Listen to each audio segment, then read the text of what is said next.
नमस्कार किसान भाइयों, स्वागत है आपका अपने YouTube चैनल नोवेस फार्मिंग में।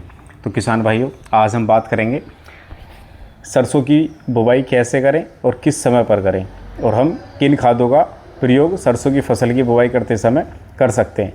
तो कृपया पूरी जानकारी के लिए वीडियो को लास्ट तक देखें। जो हम सरसों की बुवाई करते समय DAP का प्रयोग करते हैं, तो बहुत सारे किसानों की शिकायत रहती है कि DAP अगर नहीं है तो हम क्या डाल सकते हैं। तो DAP की जगह आप एक आता है SSP, सिंगल सुपर फास्फेट, आप SSP का प्रयोग कर सकते हैं। लेकिन कुछ किसानों की शिकायतें रहती हैं कि SSP अगर हम अपने मिट्टी के अंदर डाल रहे हैं तो वो हमारी मिट्टी को क्या है, टाइट कर देता है, मिट्टी के ऊपर पपड़ी पैदा कर देता है, जिससे हमारी फसल का उत्पादन और गुणवत्ता दोनों डाउन हो जाती है। तो क्या है किसान भाइयों, ऐसा बिल्कुल भी नहीं है। बशर्ते अगर हम अपने किसी भी फर्टिलाइज़र जो हमारा खाद रहता है, अगर उसका हम बैलेंस के हिसाब से डाल रहे हैं अपनी मिट्टी के अंदर, तो वो हमें नुकसानदायक नहीं है। अगर हम अधिक मात्रा में डाल रहे हैं, किसी एक ही फर्टिलाइज़र पर ज़्यादा ध्यान दे रहे हैं, जैसे हम खाली DAP पे ही फोकस करेंगे, DAP पे ही ध्यान देंगे, तो वो हमारी मिट्टी को ख़राब करेगी। या फिर हम सीधा MOP पे जो म्यूरेट ऑफ पोटाश आता है, पोटाश पे ज़्यादा ध्यान देंगे तो वो भी हमारी मिट्टी को ख़राब करेगी।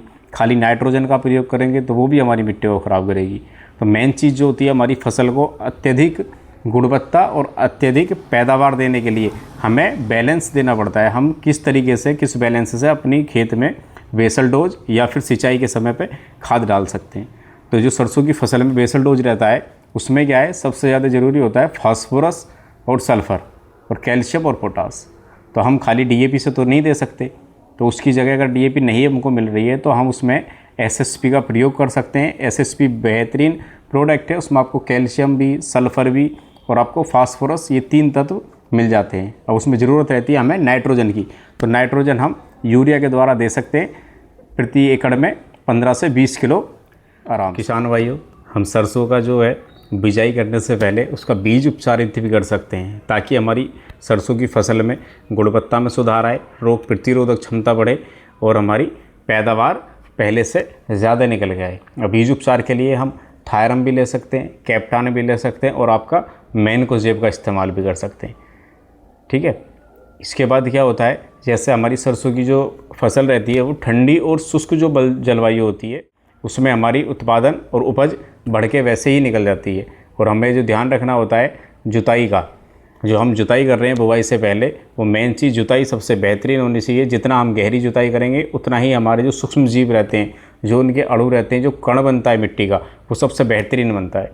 जिस मिट्टी के अंदर कण नहीं बनेंगे, मिट्टी 3 तरीके, एक तो आपका बलुई मिट्टी हो जाती है, एक दानेदार मिट्टी हो जाती है, एक आती है हमारी गाढ़ मिट्टी, जो काली मिट्टी बोलते हैं जिसको।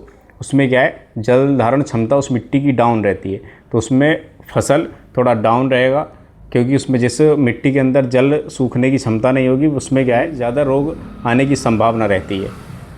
तो किसान भाइयों, मेन चीज़ रहेगा, अब जुताई बढ़िया करें और आप जो डाल रहे हैं फर्टिलाइज़र, जो हमारा खाद डाल रहे हैं, वो आप बेहतरीन ही चुनाव करके डालें। ऐसा नहीं कि आप DAP के पीछे पड़ के DAP ही डालनी है, DAP नहीं मिल रही तो आप SSP डाल सकते हो ना। SSP में भी तो आपका 16% फास्फोरस मिल रहा है, बस उसमें नाइट्रोजन नहीं है, तो आप नाइट्रोजन की पूर्ति के लिए यूरिया डाल सकते हैं। और यूरिया आप सिंचाई के समय भी जितना हल्का रखेंगे उतना ही बेहतरीन काम करेगी, क्योंकि ज़्यादा यूरिया डालने से जो हमारी सरसों के अंदर रोग आ जाता है, अल्टरनेरिया विलाइट, और एक आता है उसमें वाइट रस्ट, जो तना सफ़ेद हो जाता है, जो क्या है, ज़्यादा ठंड के कारण और ज़्यादा नाइट्रोजन देने के कारण आता है। उससे हमारी पौधे का तना कमज़ोर हो जाएगा और उसकी जो प्रतिरोधक क्षमता है रोग की से लड़ने की, वो डाउन हो जाती है, जिसके कारण हमारी उपज भी डाउन होगी और हमारा उत्पादन भी डाउन हो जाएगा।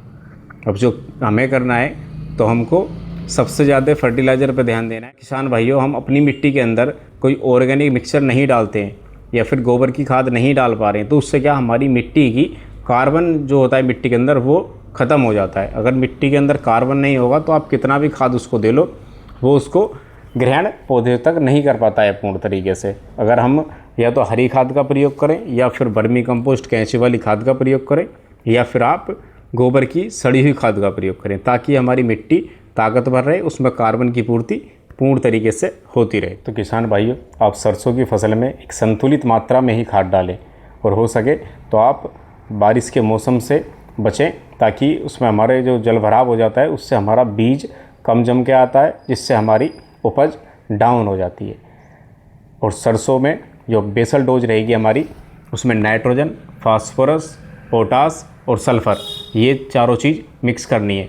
सल्फ़र तो सबसे अत्यधिक ज़रूरी है हमारे पौधे को। प्लांट जो होता है हमारा पौधा सरसों का, उसको प्रोटीन का काम करती है, प्लस हमारी तेल की गुणवत्ता और उपज दोनों में बढ़ोतरी करके चलती है। मेन चीज़ रहे, अगर हमें डीएपी नहीं मिल रही है तो आप एसएसपी का प्रयोग कर सकते हैं। एसएसपी डीएपी से ज़्यादा इसलिए फ़ायदेमंद है क्योंकि उसमें हमें 3 तत्व मिल रहे हैं। फास्फोरस के साथ साथ उसमें सल्फ़र और कैल्शियम दोनों मिक्स होकर मिल जाता है। फिर हमें सल्फ़र की मात्रा कम देनी पड़ेगी। अगर हम डीएपी 10 किलो प्रति बीघे के हिसाब से डाल रहे हैं या फिर 50 किलो पर एकड़ के हिसाब से हम उसको दे रहे हैं तो एसएसपी हमें 80 से 100 केजी प्रति एकड़ देना पड़ेगा। लेकिन हमें उसमें कैल्शियम और सल्फ़र मिक्स हो जाएगा, तो आप यूरिया 20 किलो प्रति एकड़ आप एसएसपी के साथ डाल सकते हैं। बेहतरीन काम करेगा, उपज बढ़िया आएगी और हमारी लागत जो है वो भी नहीं बढ़ेगी। हमारा जो है लागत डाउन रहेगी और हमें मुनाफा अधिक हो जाएगा। अगर वीडियो अच्छी लगी हो तो कृपया वीडियो को लाइक करें और हमारे किसान भाइयों को शेयर ज़रूर करें। धन्यवाद।